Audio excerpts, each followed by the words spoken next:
तो डॉक्टर गौर, मेरा कहना ये है कि आज का जो बुजुर्ग है, जी उसने अपने जीवन का शीर्ष जो और उच्चतम शिखर है, उसको हासिल करने के बाद अब वो हाशिए पे उतर गया है। बिल्कुल, वेरी करेक्ट। उसके जो अपने बच्चे हैं, हाँ वो आज की व्यवस्था ने उसे इतना पीड़ित रखा है कि जी पति पत्नी दोनों जो है ना मेहनत करते हैं, जी। तब मुश्किल से अपने बच्चों को जो है ना वो ठिकाने लगा पा रहा है।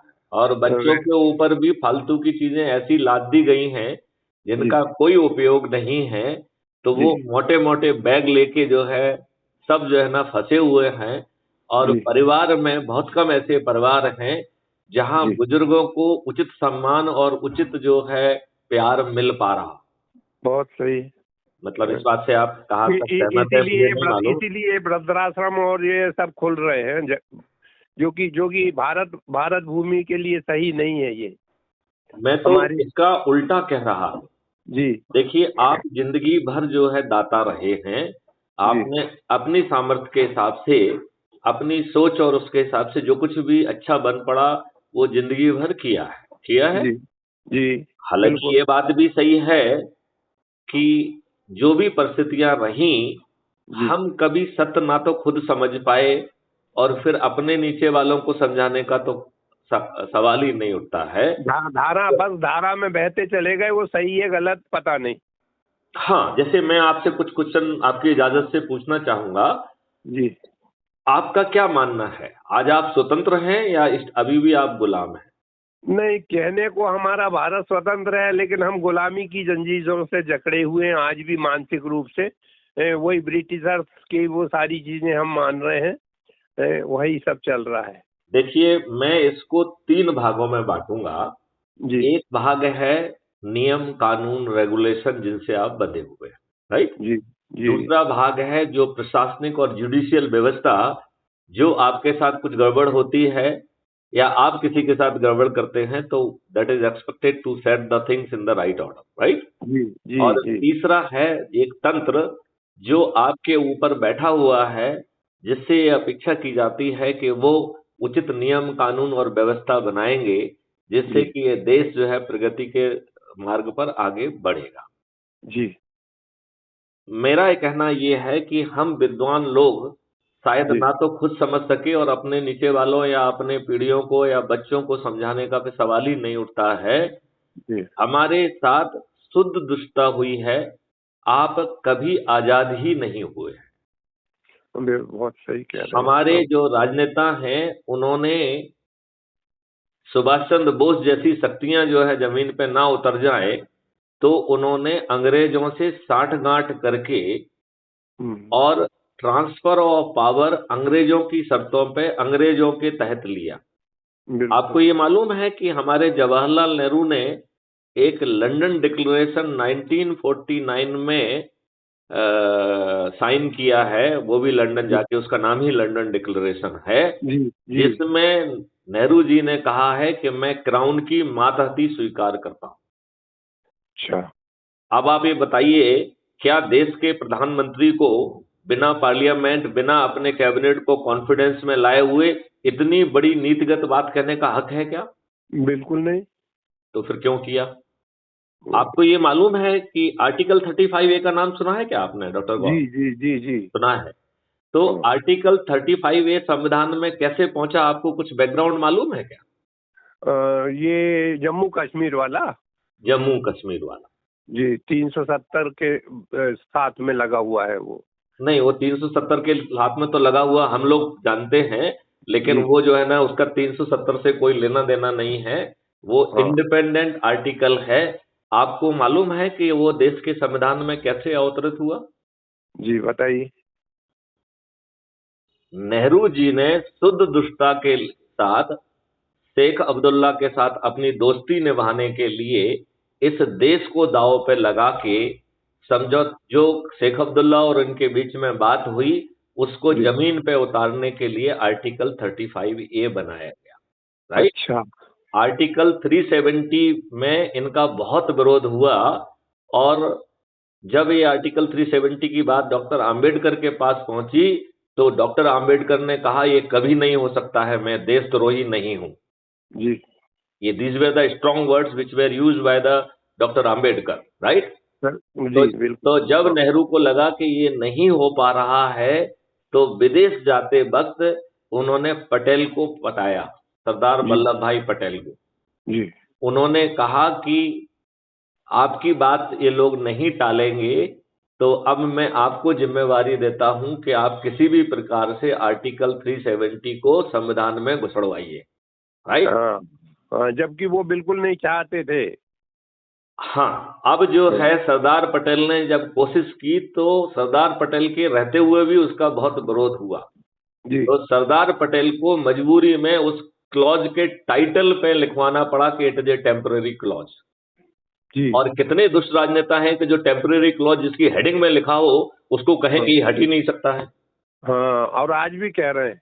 नहीं, वो तो हट गया है, वो तो हट हाँ गया नहीं, है। वो तो हट गया है, लेकिन विरोधी पार्टी और कश्मीर वाले से ये आपके मुफ्ती नहीं, वगैरह मैं तो अभी भी आपसे ये कह रहा हूं कि संविधान के निर्माताओं ने जिसकी हेडिंग में लिखा हो कि टेम्पररी क्लॉज, वो क्यों नहीं हट सकता है, ये मुझे बताइए ना। नंबर जी एक। अच्छा, तो नेहरू की ये दुष्टता है, तो सरदार पटेल का प्रभाव का उपयोग करके अस्थायी क्लॉज लिखवा के इन के इन प्रकार उसे संविधान में घुसेड़ दिया गया। जी अब जवाहरलाल नेहरू को अच्छी ढंग से मालूम था कि ये जो है पार्लियामेंट के रास्ते से 35A कभी जो है ना संविधान में नहीं घुस सकता है। हम्म, तो इस दुष्ट व्यक्ति ने, मैं वर्ड दुष्ट का यूज कर रहा हूं, बहुत सोच समझ के यूज कर रहा हूं, मैं जी कोई जी इमोशनल तरीके से यूज नहीं कर रहा हूं, दिस इज माई जी वेरी कंसिडर्ड व्यू, राइट। जी जी जी जी कि इस दुष्ट नेहरू ने, देखिए संविधान के प्रति इसकी कितनी वफादारी है कि इसने एक नोटिफिकेशन बना के उसको भेजा प्रेसिडेंट को, राजेंद्र प्रसाद जी को, जी आर्टिकल 35 का मसौदा उसमें डाल के। जी राजेंद्र प्रसाद जी ने उनका ये प्रस्ताव वापस कर दिया और उन्होंने 8 पॉइंट लिखे कि ये संवैधानिक नहीं है, राइट। जी जी इसका इन्होंने उपयोग किया कि उसको वापस भेज के कि मैं आपकी बात से सहमत हूं, इसे आप जारी करें, हम आपसे चाय पर अनौपचारिक चर्चा कर लेंगे। अच्छा और बैकडोर से राजेंद्र प्रसाद पे दबाव बना के इसे जारी कराया गया। अब मैं डॉक्टर गौर आपसे एक चीज पूछना चाहूंगा, जी क्या हमारे देश के संविधान में ने राष्ट्रपति को ये ताकत दी है कि वो किसी आर्टिकल को बिना पार्लियामेंट में जाए, बिना आर्टिकल 365 जो कि जी संविधान के संशोधन की व्यवस्था देता है, बिना जी उसके पालन किए क्या कोई भी चीज संविधान में घुस सकती है या बदल सकती है? नहीं तो फिर दुष्टता पूर्वक मात्र गवर्नमेंट के नोटिफिकेशन से, प्रेसिडेंट के नोटिफिकेशन से आर्टिकल 35A संविधान में घुसेड़ दिया गया, जी मात्र by notification, without undergoing undertaking parliamentary route. तो ना ये जी पार्लियामेंट में गया, ना पार्लियामेंट में इसकी चर्चा हुई, संशोधन तो दूर की खेती है। और फिर बिल्कुल इस बात को छिपाने के लिए, यदि आपको याद हो चाहे ना हो, इसको आर्टिकल नहीं कहते थे, इसको रूल 35 कहते थे, छिपाने के लिए। बिल्कुल। आपको मालूम नहीं आपका कितना वास्ता संविधान से रहा नहीं रहा, लेकिन नहीं, बहुत बहुत इसे ज्यादा नहीं। हाँ इसे छिपाने के लिए रूल 35A कहा गया। इसे संविधान की सभी किताबों में नहीं छापा गया।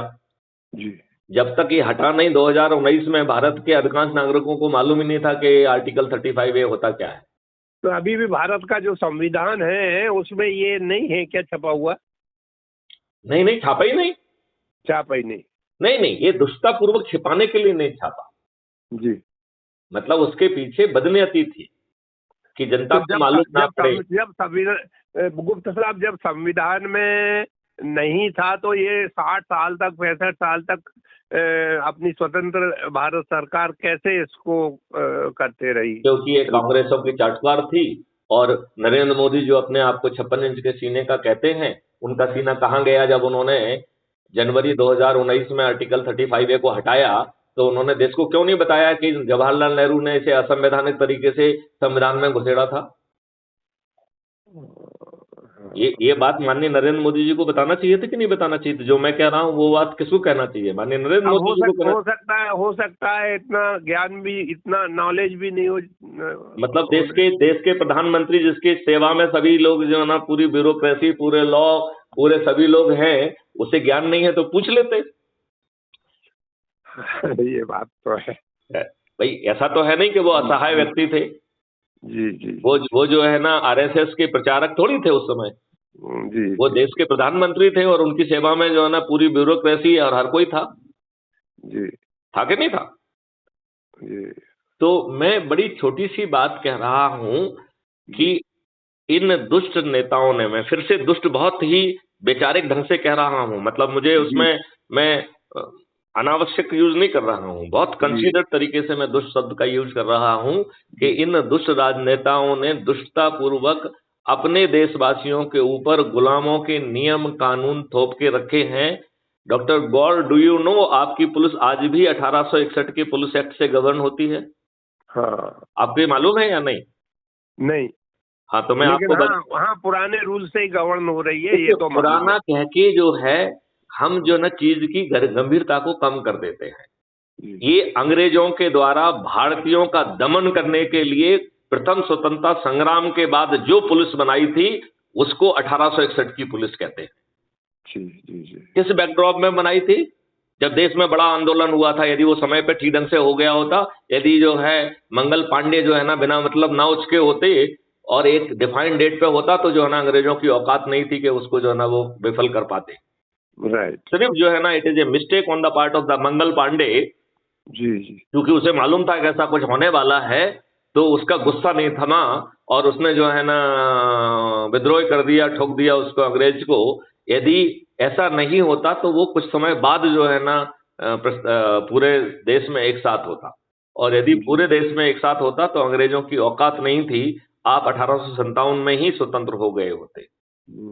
ठीक है ना? चलो, जो तो अब वो इतिहास है वो तो इतिहास है।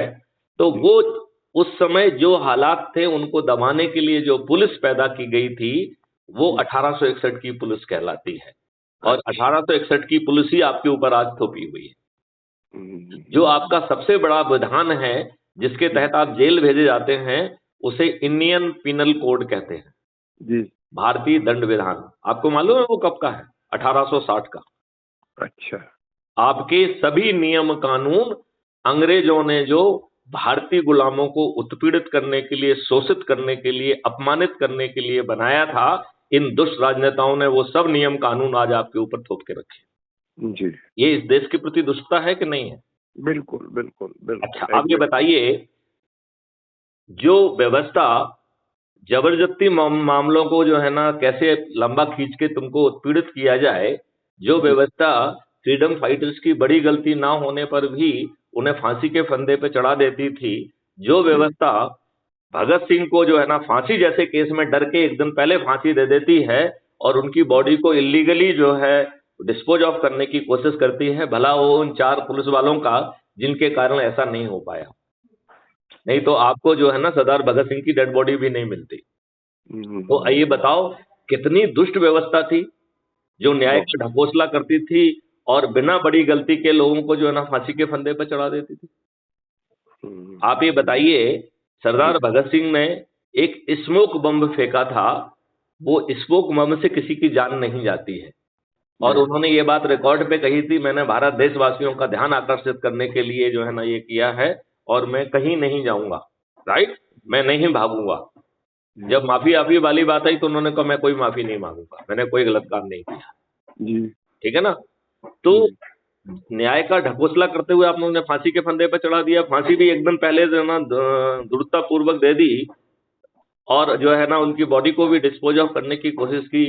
वही व्यवस्था आज आपके ऊपर थोपी हुई है। एक ऐसी व्यवस्था है जो आपके विरुद्ध अपराध होता है, पहले तो जो है ना आर्टिफिशियली संज्ञेय और असंज्ञेय अपराध में बांट दिया गया। हम तो कह रहे हैं कि तीसरा डिवीजन भी नहीं होना चाहिए। अपराध चाहे सिविल का हो, चाहे संज्ञेय हो, चाहे असंज्ञेय हो, जनता को राहत मिलना चाहिए कि नहीं मिलना चाहिए? बिल्कुल। नहीं, तीनों केस में मिलना चाहिए कि नहीं मिलना चाहिए? मिलना चाहिए। इन दुष्ट अंग्रेजों ने अपने लाभ के लिए कि हमारे पैसे कम खर्च हों और जनता फंसी रहे और उसके जेब के पैसे भी खर्च हों, वो गरीब भी बनी रहे, इसलिए एक दुष्ट व्यवस्था लाई। इन्होंने वही दुष्ट व्यवस्था आज हमारे ऊपर थोपी हुई है। हम्म, आज आप ये देखिए, आप पुलिस थाने में जाइए, आई डोंट नो आपको कितना एक्सपीरियंस है, 80% केसेस में जो है ना पुलिस आपको बिना रिपोर्ट लिखे भगा देती है, या आपका आवेदन ले लेगी जो कभी एफआईआर में कन्वर्ट नहीं होगी। बिल्कुल देखो बिल्कुल यही हुआ। मैं आपको एक अपना व्यक्तिगत अनुभव सुनाता हूँ। जी जी सर। जैसे आप डॉक्टर गोगड़े, एक हमारे डॉक्टर साहब हुआ करते थे, मैं जानबूझकर उनका नाम नहीं लूंगा। जी उस समय आईफोन नया नया आया था, मैं उस समय डीजी रेलवे था, जी राइट।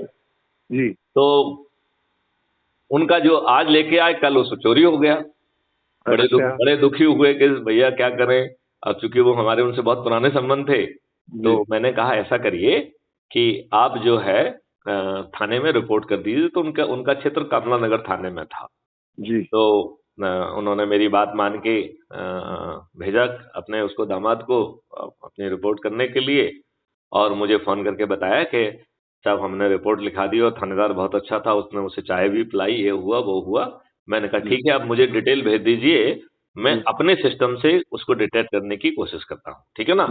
तो जी क्योंकि मैं डीजी रेलवे था और हमारा सिस्टम बहुत ज्यादा इफिशियंट था, क्योंकि हम तो इसको यहाँ तक लेके गए थे कि वी विल जी make crime railway crime free, I am capable of making railway journey crime free, do you know. जी जी। मेरा एक जो है 2 प्रस्ताव as a national police mission चल रहे हैं, जिनको मैं ही हेड कर रहा हूँ।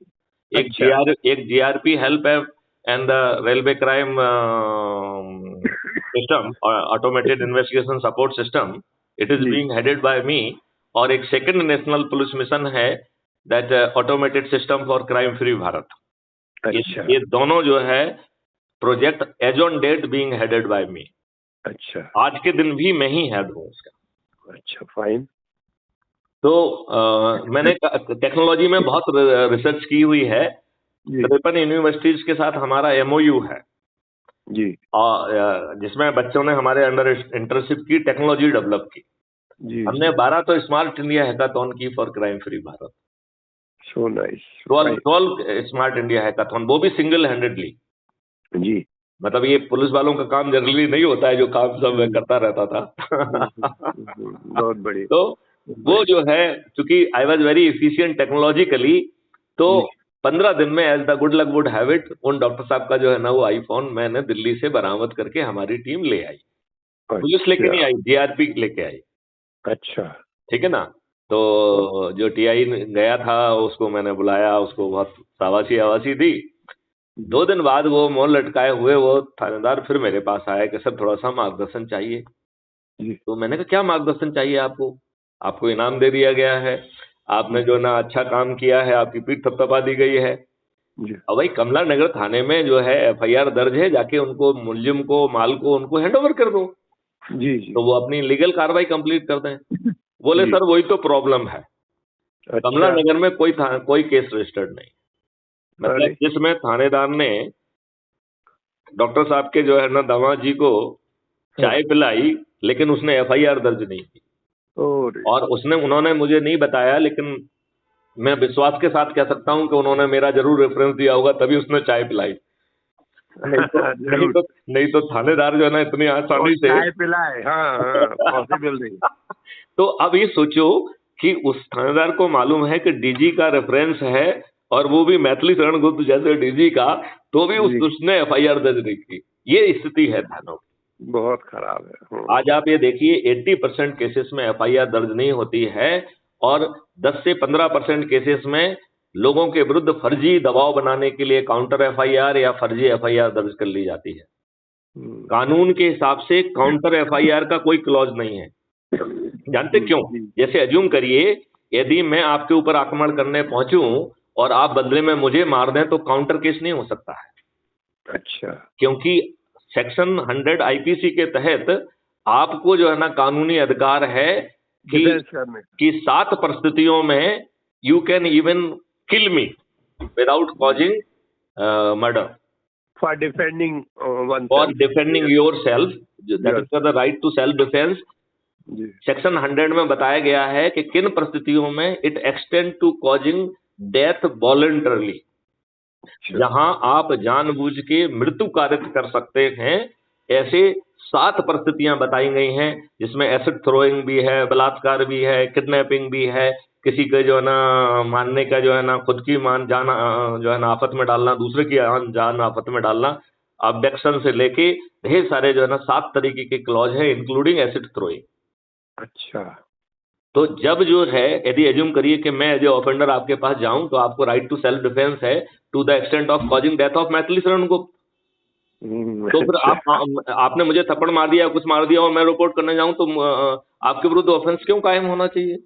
भाई इसमें मैं ऑफेंडर हूं, आप विक्टिम हैं, ठीक है ना? हाँ। आप मैथिली शरण गुप्त दुबले पतले आदमी हैं, डॉक्टर गौर थोड़े बलशाली हैं, उन्होंने लगाया लपाड़ा और जो है ना मैथिली शरण गुप्त नीचे जमीन पर धराशायी हो गए।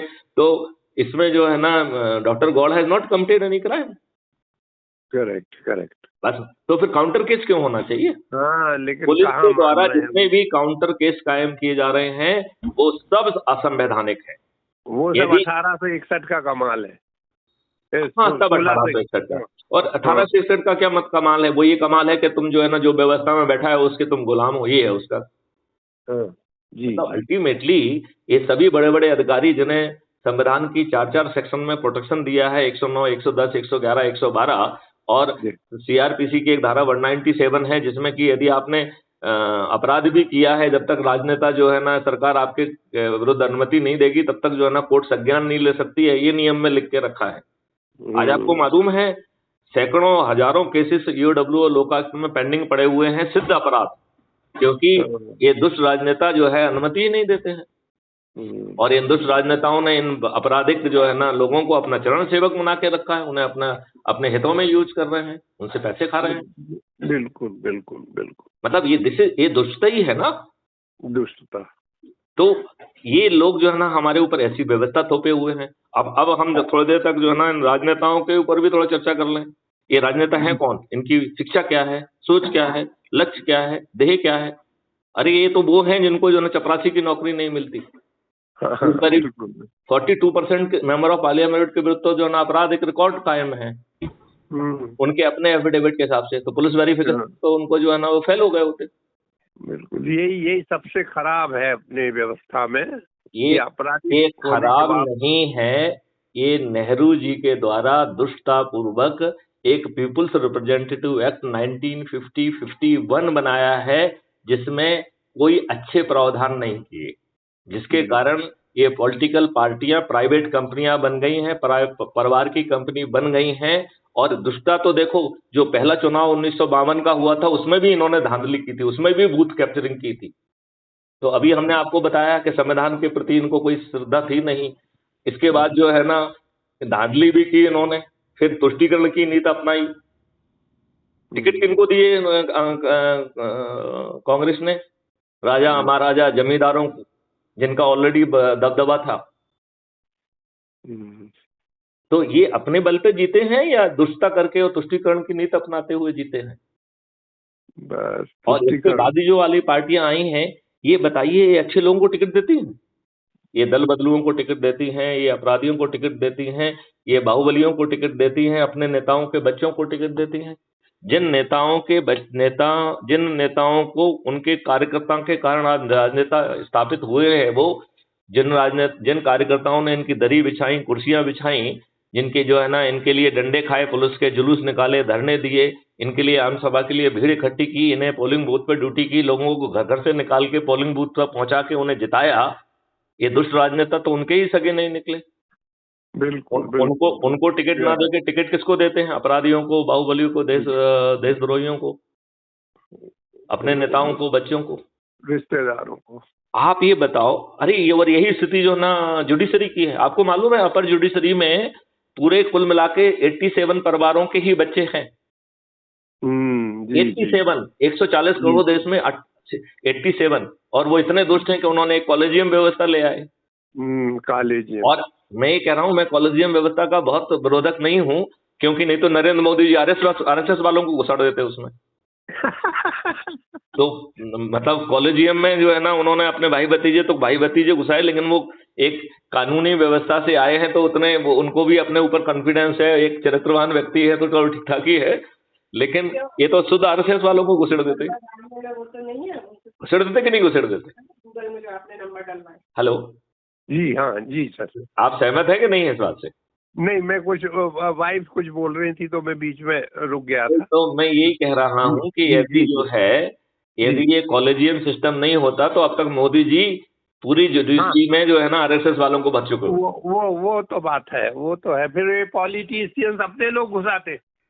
तो मैं वही कह रहा हूँ कि इस देश के साथ तो दुष्टता होती। हाँ, कम से कम अभी पढ़ा लिखा सही आदमी तो आ कम से रहा है, कम भले सही संस्कारवान व्यक्ति के परिवार से निकल के आ रहा है तो उसमें दुष्टता थोड़ी सी कम होगी। कम है, हाँ। राइट, और वो इनके बोझ से दबा हुआ नहीं है। तो बहुत कठिन काम है। कॉलेजियम बंद करो तो इधर ये नाटक, और ये करो तो फिर कॉलेजियम का नहीं, तो हमारा उसका बड़ा सिंपल सिस्टम है कि आप जो है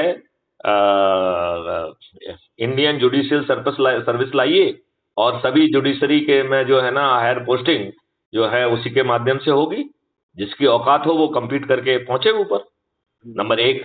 दूसरी बात है, ट्रांसफर पोस्टिंग के लिए भी नेशनल जुडिशियल कमीशन नहीं होगा। ऑटोमेटेड परफॉर्मेंस कैप्चरिंग जो है ना का ऑटोमेटेड सिस्टम होगा, जिससे आपकी परफॉर्मेंस इंडेक्स बनेगी और परफॉर्मेंस कम चॉइस के बेसिस पे आपको पोस्टिंग दे देंगे।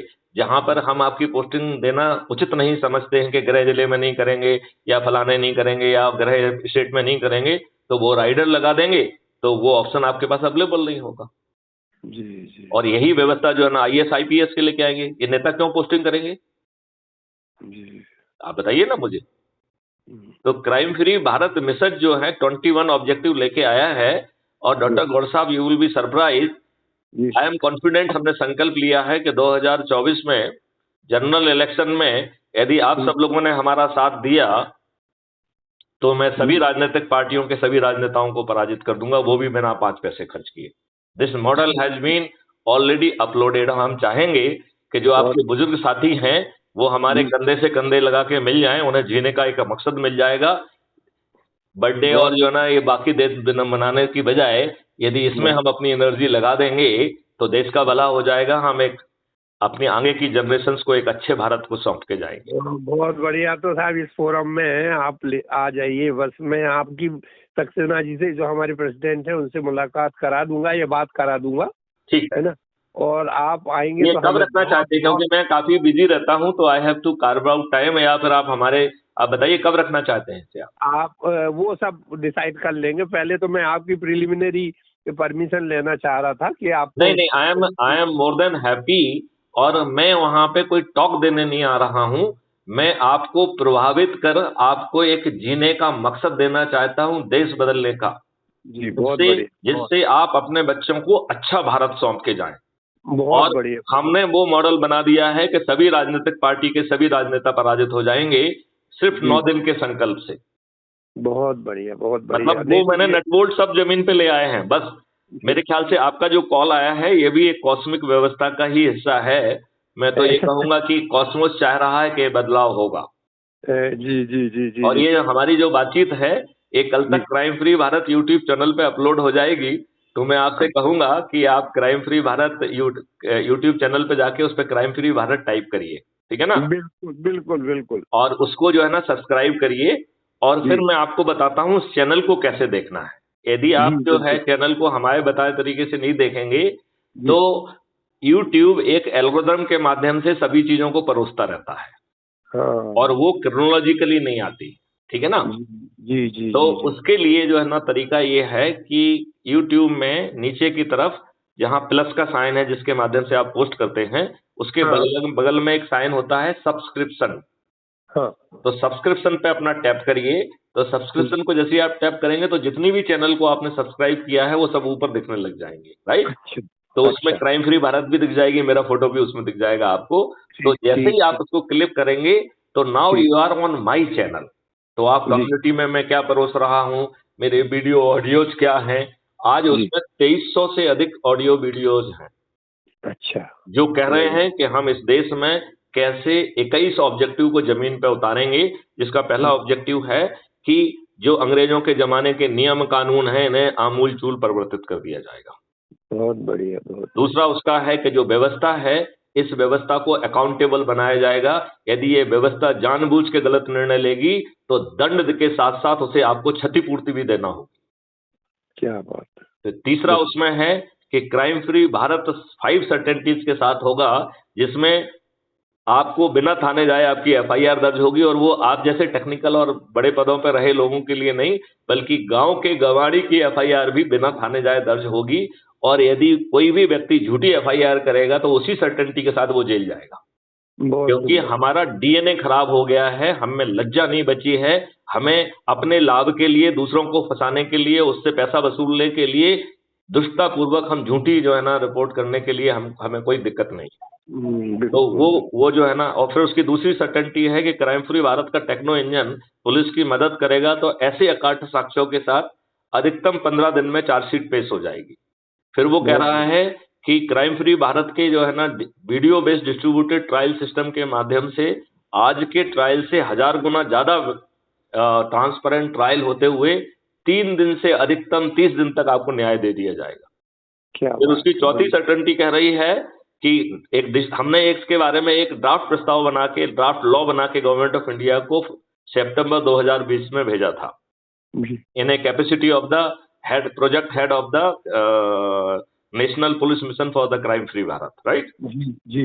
तो उसका जो है ना मजनून, वैसे तो हम उसको निकनेम में कहते हैं डिजिटल चंद्रगुप्त, लेकिन उसका जो असली नाम है वो लंबा चौड़ा हमने संवैधानिक नाम रखा था, जिससे लोग आज उसकी संवैधानिक वैलिडिटी पर प्रश्न न उठा सकें। तो जो हमने उसका नाम रखा था वो रखा था national authority for scientific and technical assistance in investigation and detection of crime under entry 65C schedule 1 schedule 7 of the constitution. अच्छा, जिससे कोई ये ना कह सके कि साहब ये तो पुलिस तो जो है ना स्टेट का सब्जेक्ट है और ये कैसे बनेगा। तो हमने कहा कि हम तो आपको जो है ना संविधान की धारा बता देते किसके तहत हम कर रहे हैं, किस आर्टिकल के तहत, किस शेड्यूल के तहत, किस लिस्ट के तहत कर रहे हैं, ठीक है ना जी। और this is guaranteeing the right to privacy. तो जैसे सभी fundamental right, nothing is absolute, this right to privacy will cease to happen the moment you will commit crime. तो वो जैसे ही आप क्राइम कमिट करेंगे वो खुद आपकी जो ना एफआईआर कर देगा बिना थाने जाए। क्या बात, वो पूरा जो है ना एविडेंस आपके विरुद्ध भेज देगा। और भारत का हर नागरिक पुलिस ऑफिसर है। Do you know doctor Gaur, you are a police officer? नहीं, मैं आपसे बड़ा गंभीरता से क्वेश्चन पूछ रहा हूँ। जी। Do you know that you are a police officer? नहीं, आई डिड नॉट नो। तो मैं आपको बताता हूँ, सेक्शन 39 सीआरपीसी के तहत आपकी ये वैधानिक जिम्मेवारी है कि यदि आपके ध्यान में कोई भी संज्ञेय अपराध आ जाए तो आपको पुलिस को रिपोर्ट करना होगा। और यदि आप पुलिस को रिपोर्ट नहीं करेंगे तो आपको जेल भेजा जा सकता है।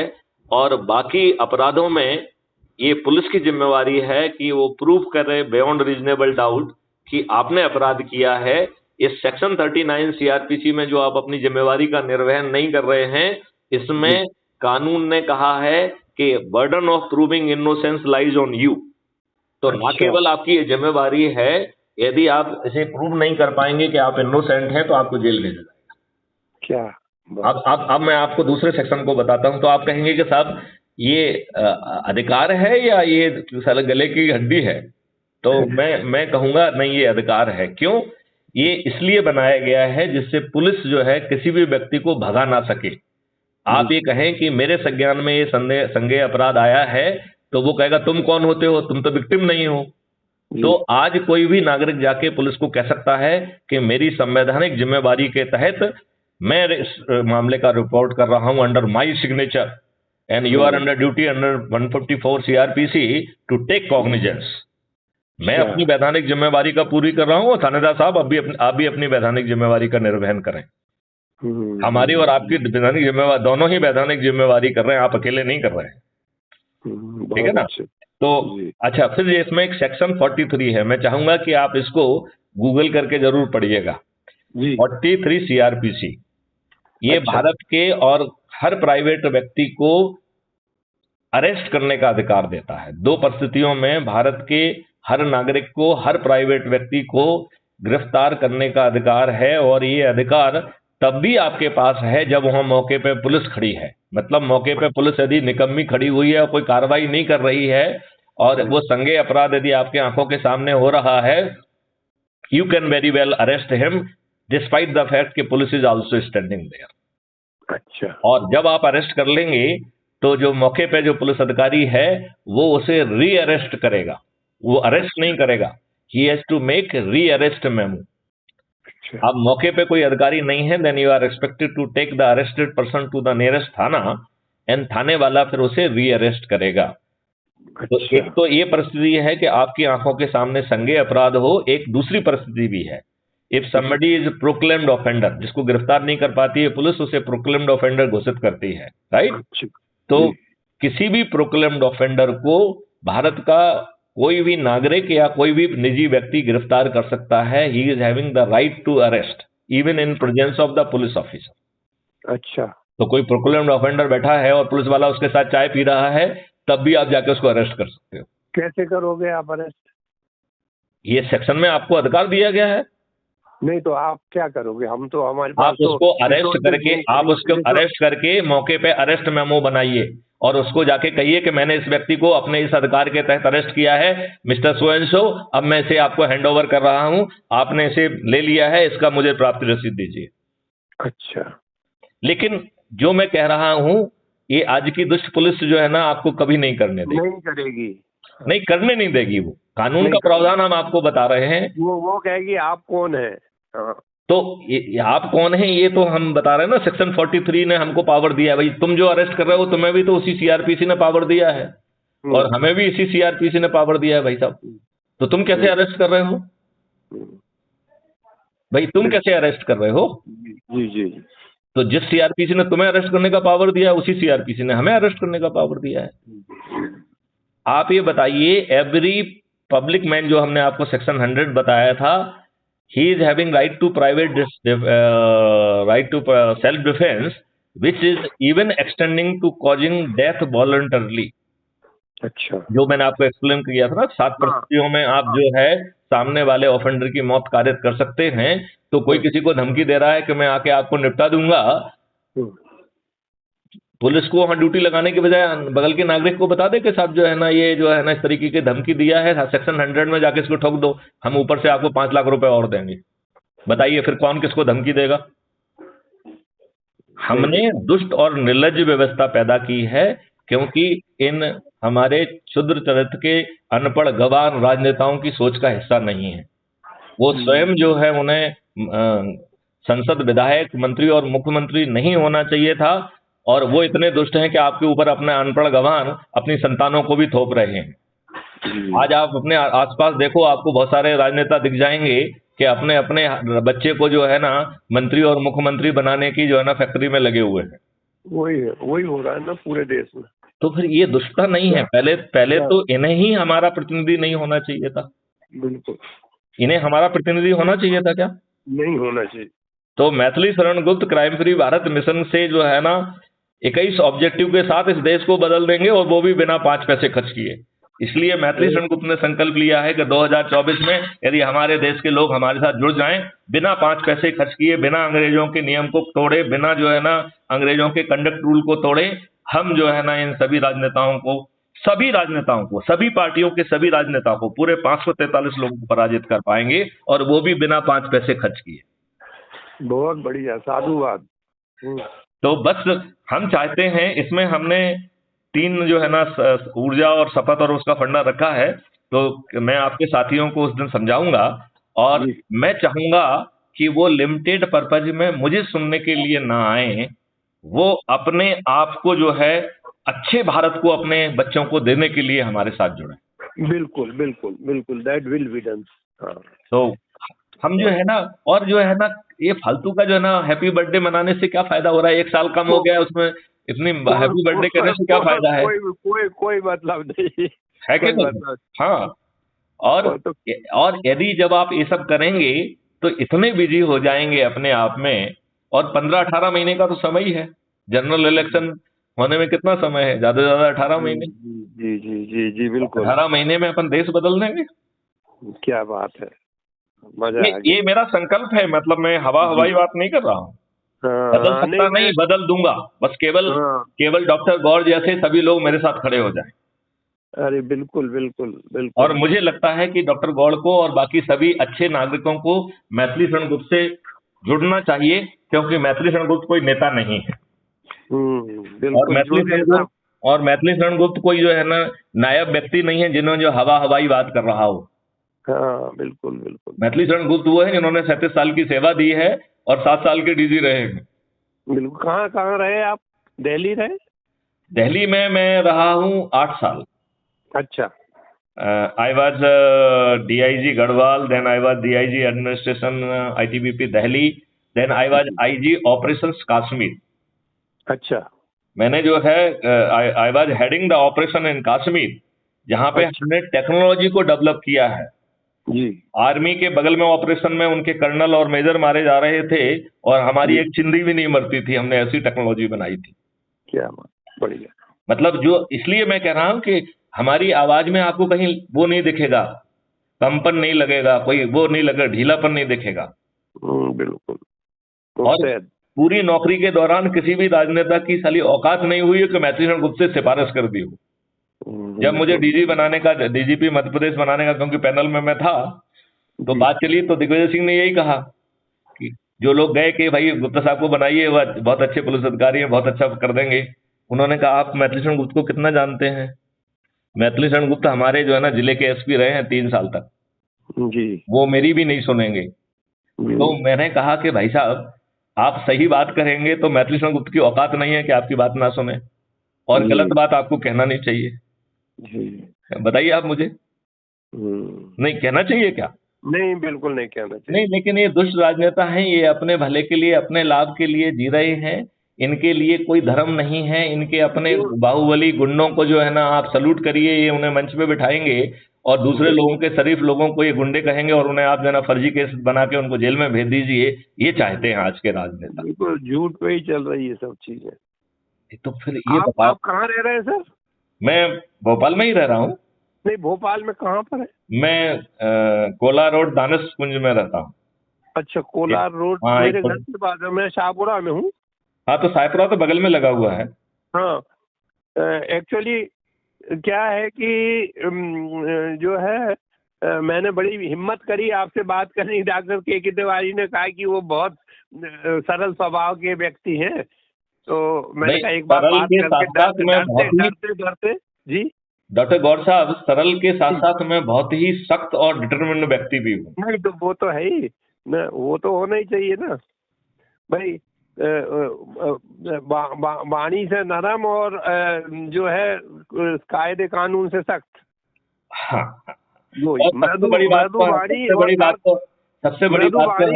वाणी और तर्क जोरदार। हाँ, मुझे लगता है कि अब देश बदलने का समय आ गया है। इन राजनेताओं के पाप का घड़ा भर चुका है। 2024 में आप सब लोग मेरे साथ खड़े हो जाइए, मैं आपको आश्वस्त करता हूं, बिना 5 पैसे खर्च किए हुए सभी राजनीतिक पार्टियों के सभी राजनेता पराजित होंगे, पूरे 543 के 43। बहुत बहुत बढ़िया, बहुत बढ़िया। क्योंकि हम उसका पूरा मॉडल लेके आए। जी जी जी। तो हम केवल ज्ञानवर्धन नहीं कर रहे हैं, क्योंकि हम तो जो है ना 53 यूनिवर्सिटीज और उनके साथ टेक्नोलॉजी भी डेवलप कर रहे हैं। हम कह रहे हैं कि हम जो है एक्सपेंडिचर फ्री चुनाव व्यवस्था लाएंगे जी। आगे चल के। पार्टी विहीन जो है ना प्रजातंत्र होगा, पार्टियां ही नहीं होंगी, क्योंकि पार्टी होंगी तो ये दुष्टता करेंगे ही करेंगे। ये बताइए ना, आपकी जितनी भी दुष्टता हो रही है वो पार्टी के कारण हो रही है, और ये पार्टियां गलत लोगों को टिकट दे देती हैं। आप बताइए, जो है ना भोपाल की सांसद जो है ना प्रज्ञा साध्वी को क्यों होना चाहिए? जस्ट इसलिए क्योंकि दिग्विजय सिंह ने उन्हें प्रताड़ित किया, तो सिंपैथी वोट मिल जाएंगे। ये खरी बातें कोई नहीं कहेगा जो मैथिली शरण गुप्त कहने की ताकत भी रखते हैं और बुलंदी से कहते भी हैं। जी। और ये जो अभी अपनी बातचीत हो रही है, कल ये crime free Bharat YouTube channel पे अपलोड हो जाएगी। हाँ, आपने बताया। हाँ, तो आप उसे सुन भी पाएंगे और अपने साथियों में बांट भी पाएंगे। तो वो आपको कहने में जो अपने जो बातचीत की है लंबी, वो उसे सुन पाएंगे कि बातचीत क्या हुई थी जी, है ना जी। और आप एक बताइए मुझे कि आप हमारे सक्सेना जी से, प्रेसिडेंट साहब से कब बात कर पाएंगे? आप जब कहोगे मैं बात कर लूंगा। आज आप करना चाहेंगे तो आज भी बात कर लेंगे, उसमें क्या दिक्कत है? अभी मैं उनको कन्वे कर देता हूँ। करेक्ट, उनका नंबर मुझे भेज दीजिए, तो कहीं ऐसा ना हो कि बाई चांस। मैं नंबर भेजता हूँ, क्योंकि आजकल ऐसे गलत नंबर बहुत आते हैं, फ्रॉड वाले। नहीं, वो प्रॉब्लम नहीं है। वो प्रॉब्लम है कि मैं लंबी बात कथन से आपको समझा रहा हूँ, तो बैकएंड पे बहुत सारे मिस्ड कॉल होंगे। जी जी। तो यदि मान लो सक्सेना जी इस दौरान यदि मान लो कहीं बातचीत चल रही है, तो I can then call him back. That is the reason. ठीक है ना? मेरा बड़ा बेटा गुप्त साहब ब्रिगेडियर है, आसाम में है अभी। अरे ब्रिगेडियर साहब को कहिए वो भी जुड़े, देश बड़ा है, पूरी आर्मी को जोड़ना है, रिटायर्ड लोगों को जोड़ना है, सबको जोड़ना है। 2024 में वो क्रांति जगा के देखिए, ये अलग तरीके की क्रांति होगी। इसमें ना तो कोई जुलूस निकलेगा, ना ये होगा ना वो होगा। हम जो है संगोष्ठियां करके लोगों को जगा के, और वो जगे हुए लोग अपने छत पे खड़े होकर अपने चंद्रगुप्तों के को जिताने का संकल्प लेंगे, तो ये लोग जो है ना करोड़ों रुपए खर्च करेंगे और हमारे चंद्रगुप्त बिना 5 पैसे खर्च किए हुए इनको पराजित कर अपनी हाईटेक वो होगी। हाँ, वो बहुत पूरी इंटीग्रेटेड व्यवस्था है। हाईटेक क्रांति है, हाईटेक क्रांति। हाँ, नहीं, जैसे हम जो कह रहे हैं कि एक्सपेंडिचर फ्री इलेक्शन होगा, ये टेक्नोलॉजी ड्रिवन होगा, और उसमें कोई बूथ कैप्चरिंग नहीं होगी, कोई जो है ना आपका जो है ना फोर्स मूवमेंट नहीं होगा, कोई पोलिंग बूथ ही नहीं होगा। वो बूथ ही नहीं है तो कैप्चरिंग का क्या सवाल? कैप्चरिंग क्या करोगे आप? और आपको जो है वो सिस्टम आइडेंटिटी देगा, तो आप जो है ना कोई दूसरा जगह नहीं देगा वो आपका। तो आपकी आइडेंटिटी वो 25 सोर्स से पहले वेरीफाई करेगा, फिर कहेगा कि जो है ना आपके अकाउंट से 1 रुपए हम डिडक्ट करना चाहेंगे। जब आपके अकाउंट से 1 रुपए डिडक्ट हो जाएगा, तब वो कहेगा I hereby verify that you are doctor Gaur. तो आपको नहीं बताना है कि आप डॉक्टर गौड़ है, सिस्टम वेरीफाई करके सर्टिफिकेट देगा कि I have certified that you are doctor Gaur. अब बताइए क्या, अब बताइए कि मतलब सिस्टम आपको सर्टिफिकेट दे रहा है उल्टा। और वो कह रहा है कि यदि आप वोट नहीं करोगे तो जो voting window will be almost of 45 days, right? और वो आपको हर दिन रिमाइंड कराएगा कि भाई साहब जो है ना आप कर लीजिए। तो उसके बहुत सारे सेक्शंस हैं। यू विल बी उसमें क्या 100% वोटिंग होगी? फिर यदि आप वोटिंग नहीं करोगे ना, तो वो आपको एक मेमो क्रिएट करेगा कि mister doctor Gaur, I have reminded you 45 times, still you have not discharge your constitutional responsibility. Now your identity is being tagged everywhere. तो आप जो है ना बाहर निकल के परचूनी की दुकान पे कुछ खरीदेंगे तो 10% पैसा ज्यादा लगेगा। यदि आप बस से चलेंगे तो 10% पैसा ज्यादा लगेगा। यदि आप ट्रेन से चलेंगे तो 10%। आप यदि बच्चे को स्कूल भेजेंगे तो 10% पैसा ज्यादा लगेगा।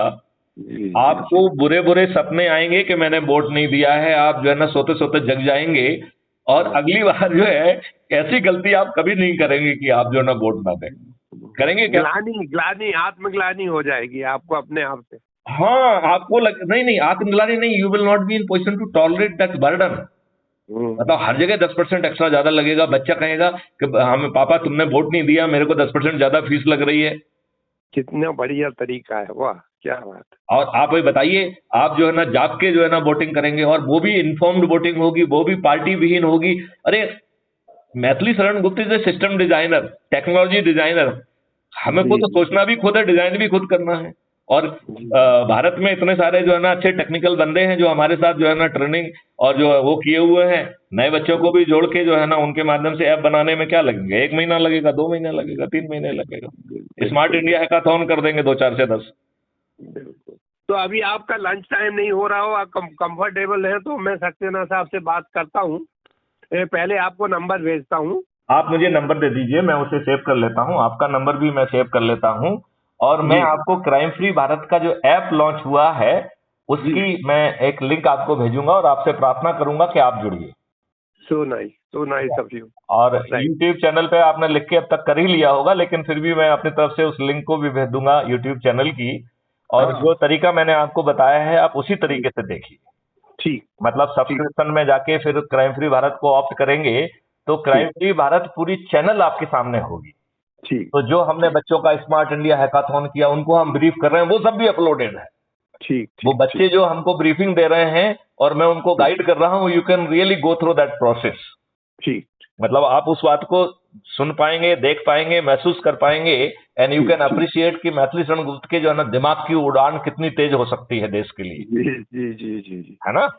ठीक। तो चलिए हम लोग जो है ये, मैं तो कहूंगा कि आपने जो मुझसे बातचीत की, ये मुझे चीफ गेस्ट बनाने के लिए नहीं की, बल्कि कॉस्मोस ने आपको प्रेरित किया, जिससे हम महान जो है ना अभियान में साथ चल के अपने आने वाले भारत को, अपने आगे वाले बच्चों को जो है ना एक अच्छे भारत को सौंप के जाएं।